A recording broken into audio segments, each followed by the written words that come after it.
Hi, what's up? Mm,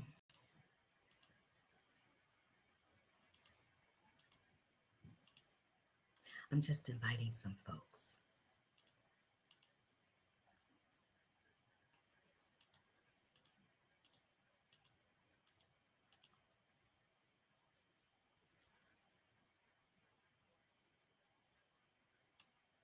Come here, you. Hmm.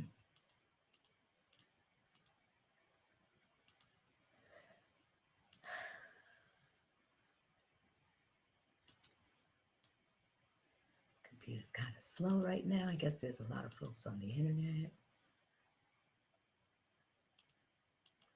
Different look from earlier today, huh?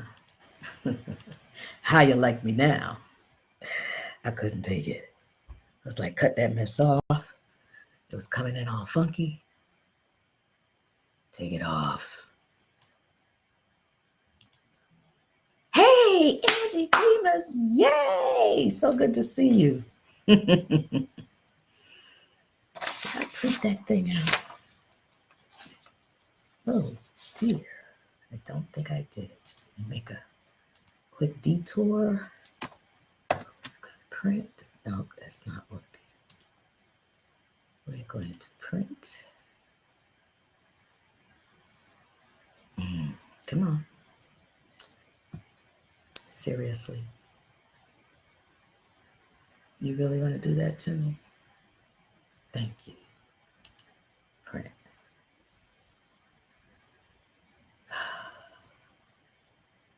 All righty now.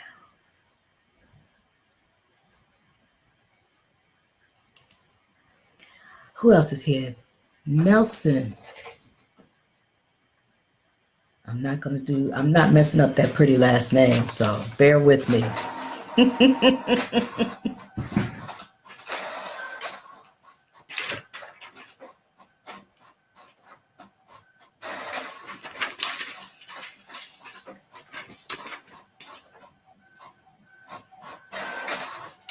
Wow. I didn't realize that print. Are you kidding me? I have a lot here. Wow. I didn't know I did all of this. Okay. So in case you weren't on earlier and you didn't see the earlier Facebook Live,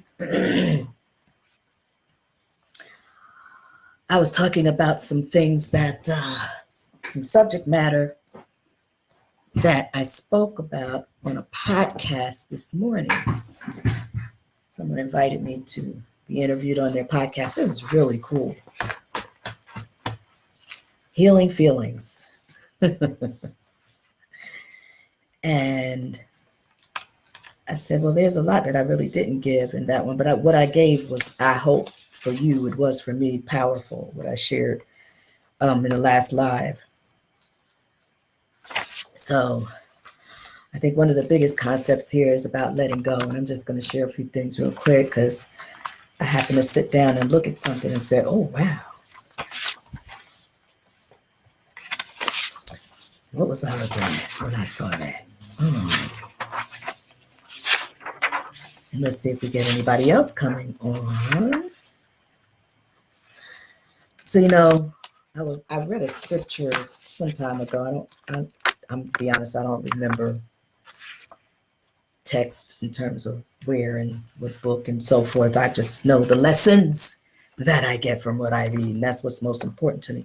But it was really cool because, people are always talking about who you are and knowing who you are and being who you are and who are you. And I know, even when I'm speaking, I may do that to an audience, or when I'm coaching a client, I may work with them from that perspective, but a little bit different.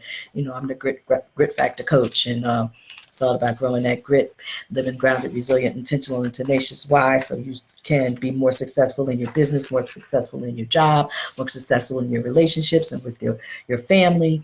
And you, for ladies especially, increase self-awareness, self-confidence, and self-esteem. Come on now. But then I was reading with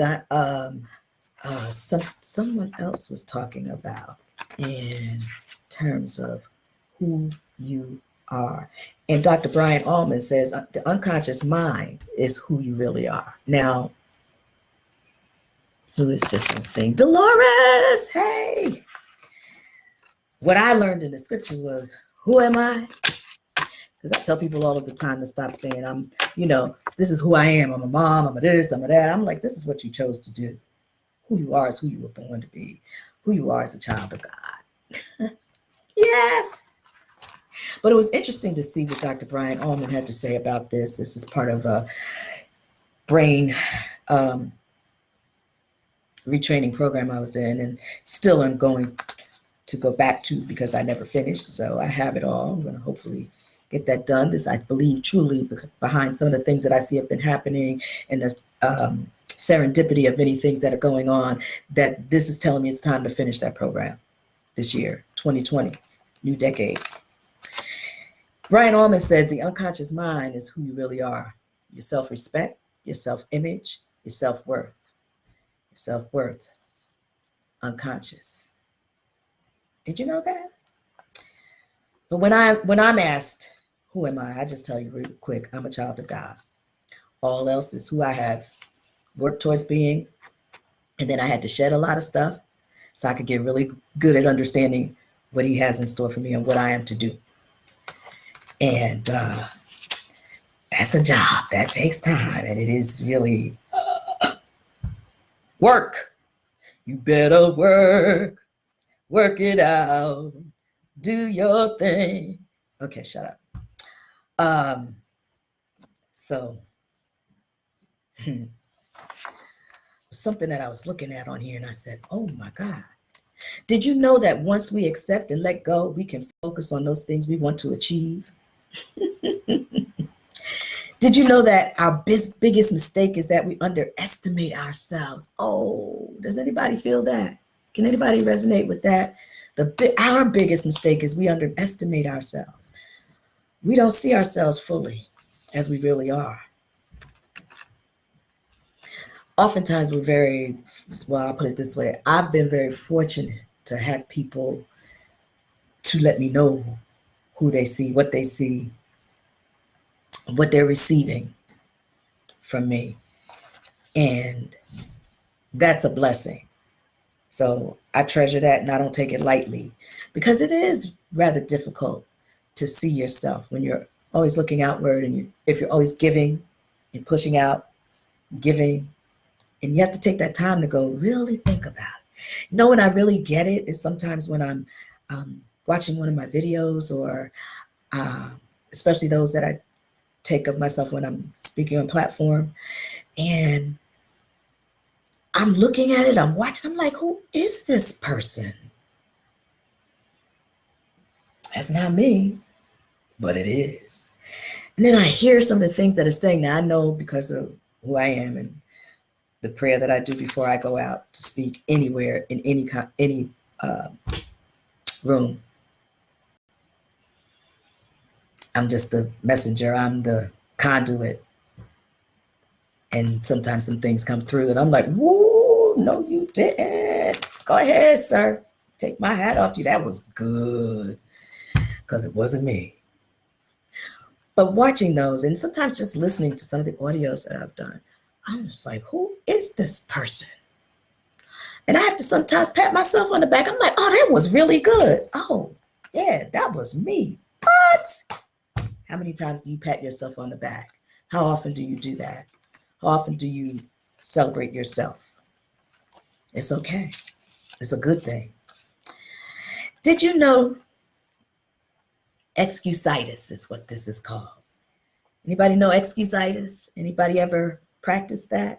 Anyone ever catch themselves in excusitis form?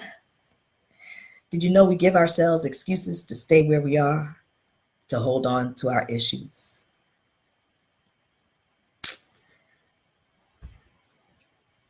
Some of the things that I picked up from the brain retraining program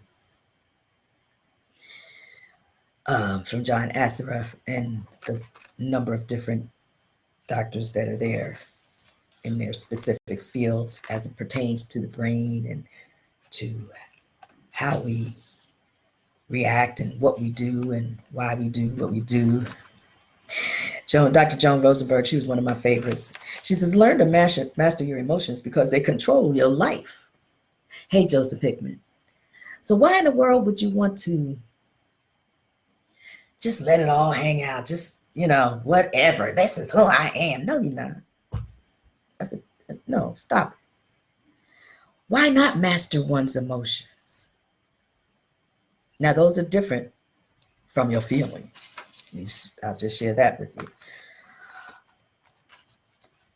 Feelings and emotions, there's a difference there. And I talked about that earlier today in the podcast, so I'm not going to go over that again. But she says thoughts, beliefs, habits, and emotions must be brought into alignment.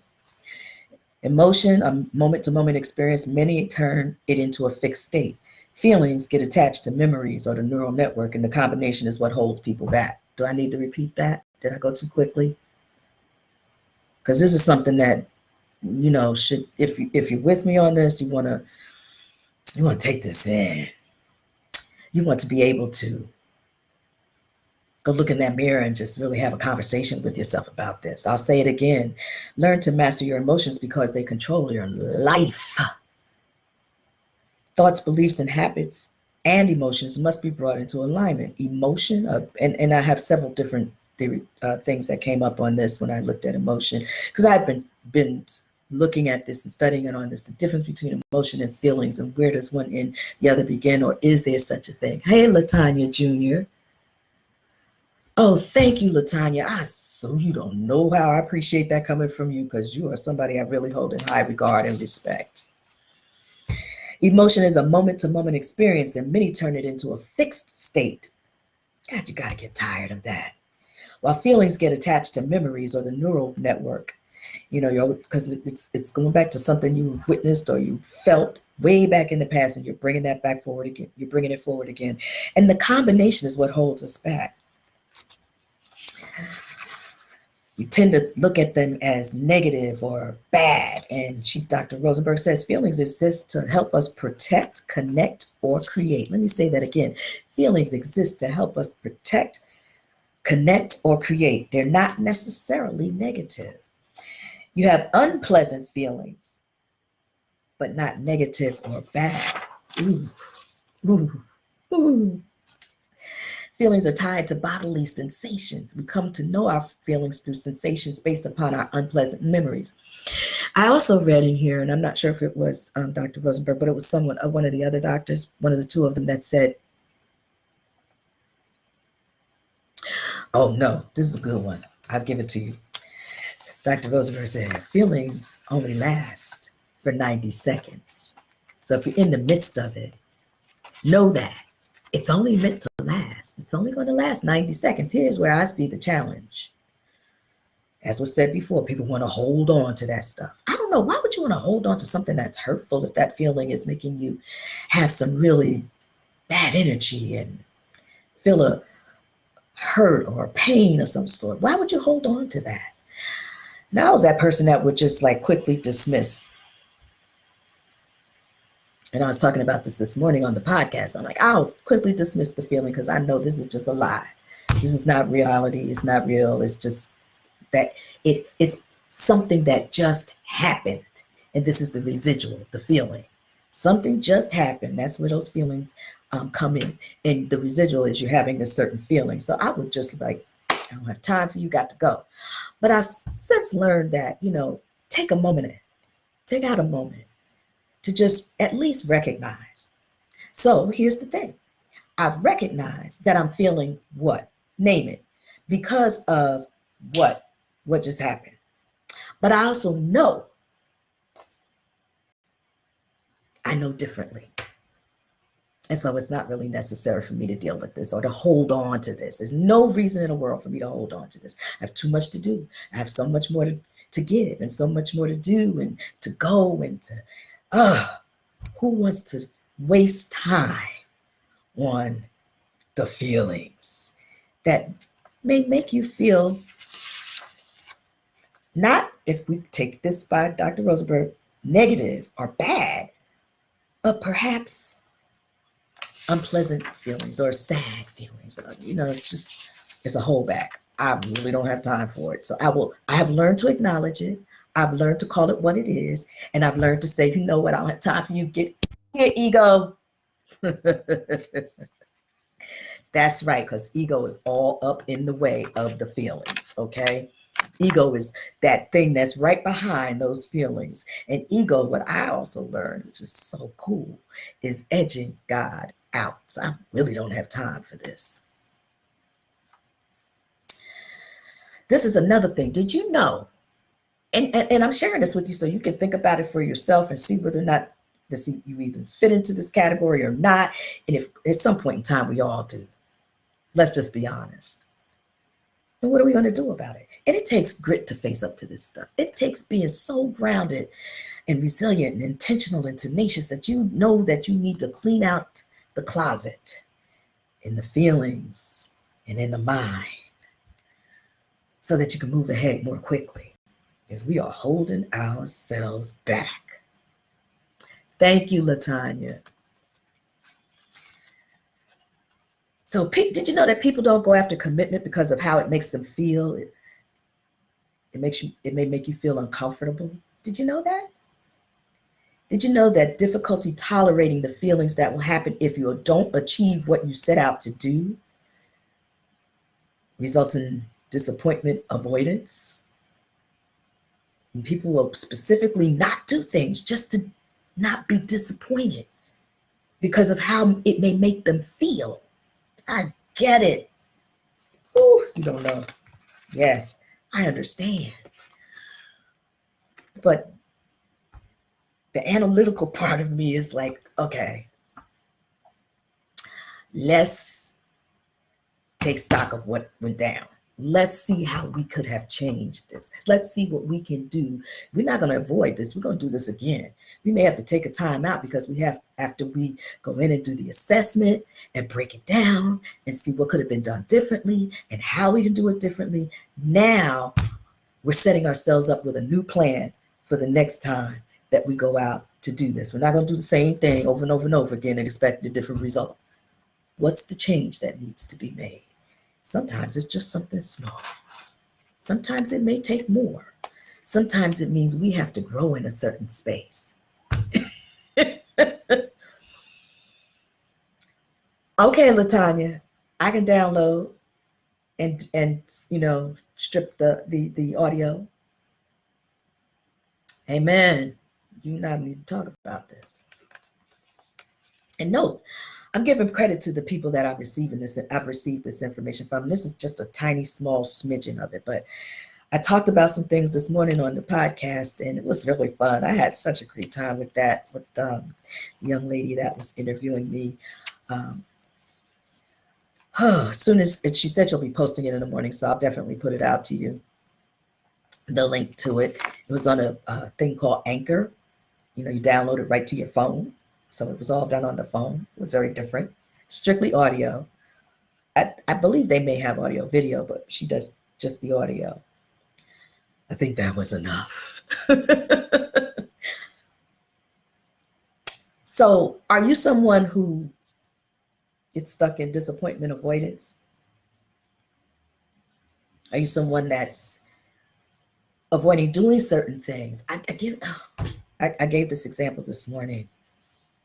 Last night I was at a training program, and I just went to, because I will be speaking at that program on the 25th in Newark at the Trek Center, and it's something that the Invest North puts on. This one is just for the women in business or those that are aspiring to become business owners. And hi, Keith Davis. I talked about how, this is what happened. Blew my mind. So I know that a lot of people have some type of challenge with networking, which I just don't get. Somebody has to explain it to me. One that has that challenge. I've heard people say, "Oh, I really don't like networking." And I'm like, why not? How do you think you're going to acquire business if you don't? I've had someone say, "Well, I do it, but because it's for the business, but I really don't like it." You know what? That comes through. That energy will come through. People will know that you're not comfortable when you're speaking with them. I've had people, I mean, for some, I say if you've been around for a long time and everybody knows who you are in the company and so forth, and they know the face, they know the brand and so forth, and you hire your business development reps and they go out and they rep for you. But periodically, you need to show face, because as a small business owner, no matter how large of a small business you are the face of the business, and people are connecting it to you and they want to connect to you. And so you still have to get out there from time to time. But yeah, I understand hiring the business development people to do it. But instead of saying, I don't like it, what would happen if you changed that? What would happen if you flipped the script and said, I enjoy networking. I enjoy meeting new people and having great conversation with them. I enjoy being able to share information and share knowledge.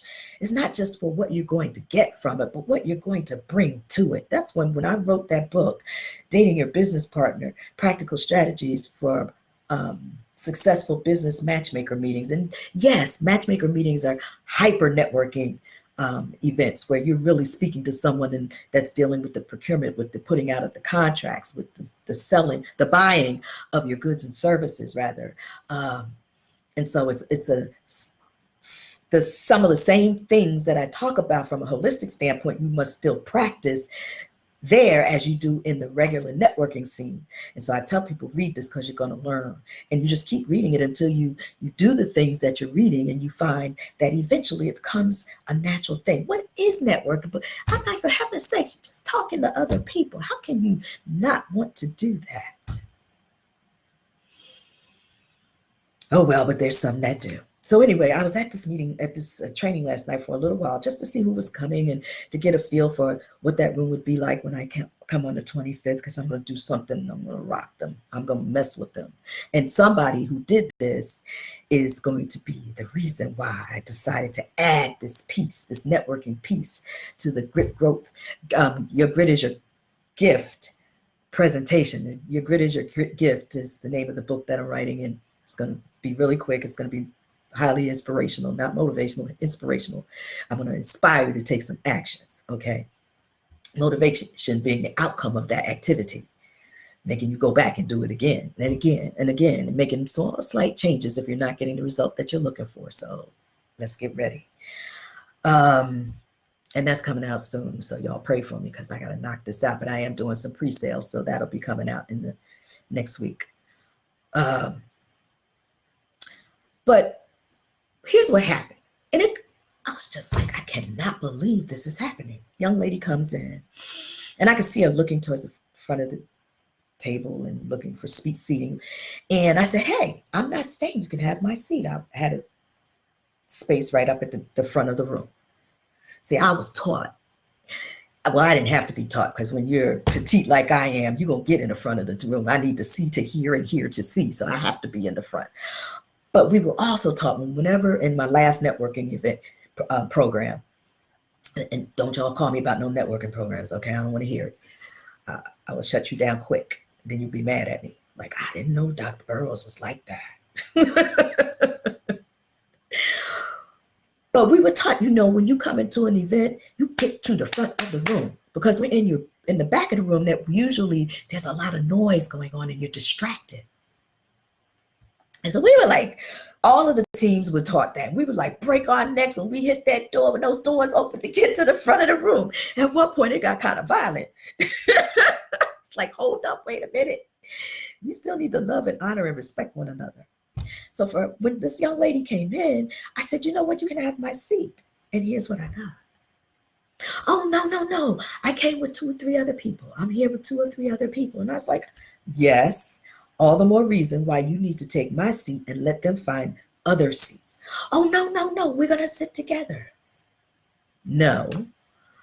When you come to something like this, not only are you here to learn the lessons, but one of the biggest lessons you can learn is to network with other people. That means you sit with people you don't know. How will you grow if you continue to stay in the same place with the same people all of the time? If you're sitting with other people, you're going to glean some new knowledge and experiences. And who knows, that may be someone who can lead you to somebody who leads you to somebody that leads you to the contract, or somebody that leads you to the sale. Why would you be so tightly bound? And I've seen this, especially amongst females. So my ladies, we got to get rid of that. We have to put that to the side. Don't you love on yourself? Don't you know who you are? Don't you know why you're there? Don't you come in with an intention? Why wouldn't you sit with other people? I mean, she really, it was so much so that they went all the way to the back of the room. I said, oh, you're in trouble now, because we're going to do a little networking piece when I do my presentation. And that wasn't a part of it. But see, I'm talking about this grit thing because it's been a part of my life. I had to grow my grit in order to get out of my household intact. I'm the daughter of a Marine, and he and my mom raised me like I was one of the troops. I was in boot camp for 17 years, and it was not fun. It was serious. It was real. I was like praying my way up out of there. But I will tell you, it took me probably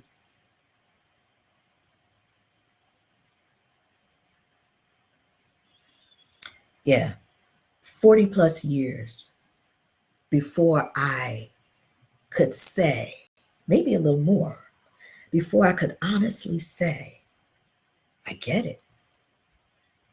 I understand why God put me with them, because now is the time when all this change is taking place. When people have become really soft, this is a word that a guy used standing next to me, because I knew what I wanted to say. And I guess he saw me struggling, because many people today, the softness is so much so that if I used the other word, they would really just like pass out and fall out and have a hissy fit. And so he just said to me, as I struggled to come up with another word, soft. I was like, oh, thank you. I don't even remember who it was. I know he was tall.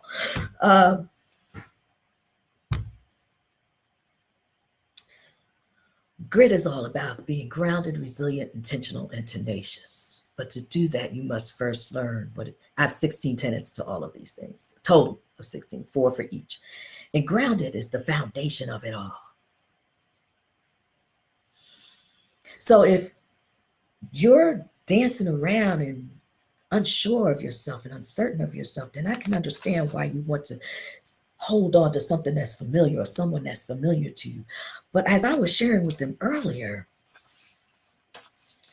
some things that techniques for overcoming these shortcomings that we all have shortcomings.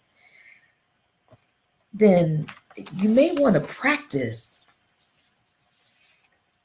doing something very uncomfortable no matter how you feel. In other words, doing what Dr. Susan Jeffers wrote about. And it was a book I read in my early 20s that changed my life. Now, understand, being that daughter of a Marine, I'd already been in so many situations that were so uncomfortable for me in my childhood, because I was the only one that looked like me, female and Black, doing things that not everybody else that looked like me were doing as a kid. But I did it anyway, no matter what. And so as I read this book by Dr. by Dr. Susan Jeffers, it just took me to a whole nother level. It opened up a door, and it opened up a door inside of me that said, all right, I'm in, I can do this. And I'm going to tell you, I've done so many things in my life, so many things that I would never have seen myself doing. I don't understand how I did it. I wasn't trained for it. College didn't prepare me for it. No one prepared me for it. And somehow or another, I managed to go in and do the projects and get them done, and they were successful. And I'm just like, how did that happen as I look back on that? But I did what her book title is entitled, Feel the Fear and Do It Anyway. How many times have you done something, be honest with yourself, where your stomach was quaking so badly you felt like you had to go to the bathroom? Y'all know what I'm talking about. Where you felt sick to your stomach, like you might upchuck, but you did what you set out to do anyway. I've had to do that over and over and over. And I didn't think about it. I just knew it was like, Okay, because here, see, this is where I know a lot of people today, it's a different world out here, and I feel for them if they haven't had any kind of foundation coming up in some faith or another. For me, I know where I went each and every time first. I prayed over what I was about to step into. And I'd be hands shaking, stomach shaking, everything shaking. But you know what? I'd pray over it. And I'd say in some cases, in the instances, in a lot of cases, I was on construction sites and with these engineers that were way taller than me with much longer legs. And I would just say to myself, I'm gonna put your feet where my feet where you put your feet. And sometimes that meant I had to crawl because the gaps between certain things, or when I got to the top of the roof and I couldn't step up on it, I had to crawl up on it. Um, Mind you, we walked up and I never forget, it was like a rope, the stairs, and then you had a rope somehow or another that was connected to the stairs. That was the handle because the building wasn't completed. So yeah, I was doing that. 5 feet strong, 126 pounds, soaking wet. And I didn't let them know that I had an issue with the heights. So I was fighting against that when I got up on that roof, and I had to crawl up on my hands and knees and walk on top of that roof. And then they want to take me to the edge so I could see some, things that were going on there and the equipment and all this other stuff. And I was like, well, I wasn't on the edge. You better believe that. But I just got as close as I possibly could without freaking out and just kind of leaned forward to look over. But I wasn't crazy, okay? But you better believe I was feeling some kind of fear like never before, and I did it anyway. And there are so many different examples that I have of doing that, even as a small child. How often do you consciously, purposefully put yourself in the place of feeling the fear, just doing it anyway? I suggest you read the book. It's so cool. And it's a quick read. And then practice what you've read. Techniques for overcoming anything that is evaluative is a thought. And if you identify yourself as inadequate or unworthy, you are evaluating yourself. It is a thought pattern, not a feeling. Vulnerability, on the other hand, is I'm open and willing to be hurt to go after something meaningful to me. So that intention you set for yourself to achieve that specific goal, because I'm telling you, since I stepped away in 2014, well, end of 2013, really started 2014, full time in the business that I was working part time.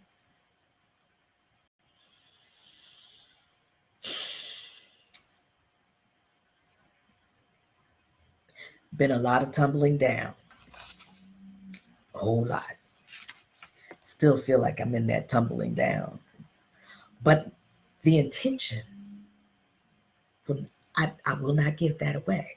That's purposeful. And so I'm holding fast and doing what I need to do to move forward, getting the lessons I need to get, working with the lessons I've already had. And it's like, yeah, you had a lot of successes, but in order for you to get to this next level here, that's way beyond those successes you had in the past, you're going to have to tumble down some, because I need to work you out. I need to work out some stuff from you. I'm talking about me, myself, and I. Okay? How about you? Do you think this way? Robert Jones, how you doing? Are you focused on these things?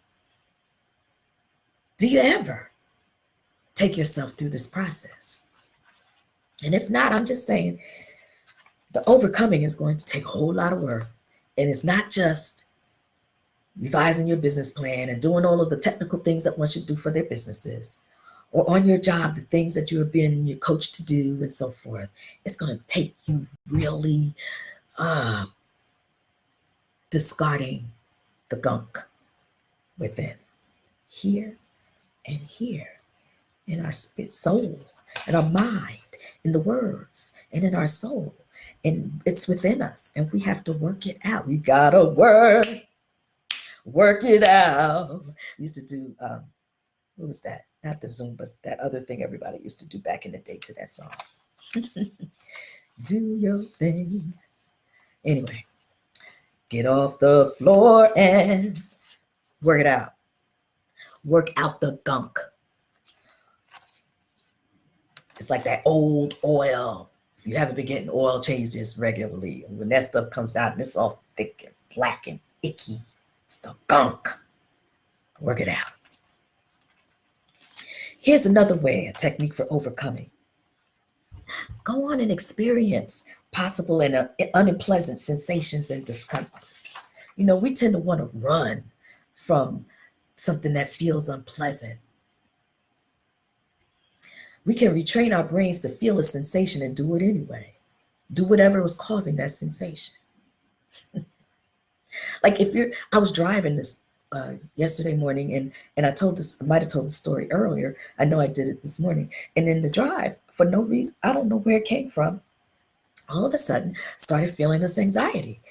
And I had my GPS, and yes, I was going in somewhere I never been to before, and the directions, because I like to look at the directions in advance, so I have a feel. And I just was like, okay, so I got GPS talking to me. So what's the problem? Why am I feeling this anxiety? And I couldn't figure it out. And so I just used one of my tools, which is a mantra that I will chant. And it used to take me up to number 10 to release and receive the calming effect. But now, by the time I get to 5, it's there, because I've done this enough times. And so I just go into it. I'm peaceful, calm, tranquil, and patient. I am peaceful, calm, tranquil, and patient. I am peaceful, calm, tranquil, and patient. What is that? 3. I'm peaceful, calm, tranquil, and patient. Oh, yes, I am. 4, 5. I am peaceful, calm, tranquil, and patient. And I just sank in just then. And that was number 5. You might want to try that when you're in a state of anxiety or nervousness or discomfort, especially when you don't know where it's coming from. You don't need to know all of the time. Just put yourself in the state that you want to put yourself in. Tell yourself. Say it as many times as you have to until that or that woosah comes over you. This I give to you, my friends. I thank you for coming on with me. I thank you for staying with me. I am definitely going to work on LaTanya's Jr.'s. Y'all look her up, okay? Y'all Google Miss LaTanya Jr. She is fierce. I feel honored that she's with us tonight and that she's commenting tonight and giving me the confirmation, because sometimes, we need continuous confirmation, even though I know I'm doing what God is telling me to do. But confirmation is critical sometimes for our continuing on the path. What's your path? Do you know? Are you clear? Are you certain? Will you continue on it no matter what it looks like, no matter how things don't look like you want them to look, don't feel like you want them to feel, and not manifesting in the way that you want to, or seeing the manifestation of the intention, the goal? While we're in this thing, I'm not here doing this stuff, people, for me. Yes, I'm looking for a certain lifestyle. There's no doubt about that. But if that were the case, I could have stayed in another space. But because of my belief, my faith, my grounding, my core values, my core belief, my understanding that the change is something I have to go through no matter what. So how I go through it is up to me to decide, so that I can grow at the end of this particular journey of being grounded. And that's going to also grow through the rest of the 4. The other 3 areas of growing your grit, and that's being resilient, intentional, and tenacious. And they too have their tenets that I'm following myself. So I don't tell others to do things that I haven't done myself or am not doing or not working towards doing. We never stop growing. I had a client once who said to me, Stephanie, when does this ever end? And I said it till when you die. And she gasped. And I said, baby, you never stop growing. You grow to the next level and then there's more because you're taking on more, because the challenges are different and they're more and they're bigger, because you've grown to a space where you can handle that. Now you've got to take on the next level of that. So we don't stop until he says, well done, my good and faithful servant.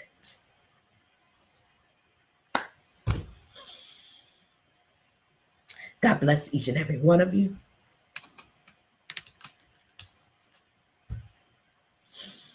The light in me bows to and honors the light in you.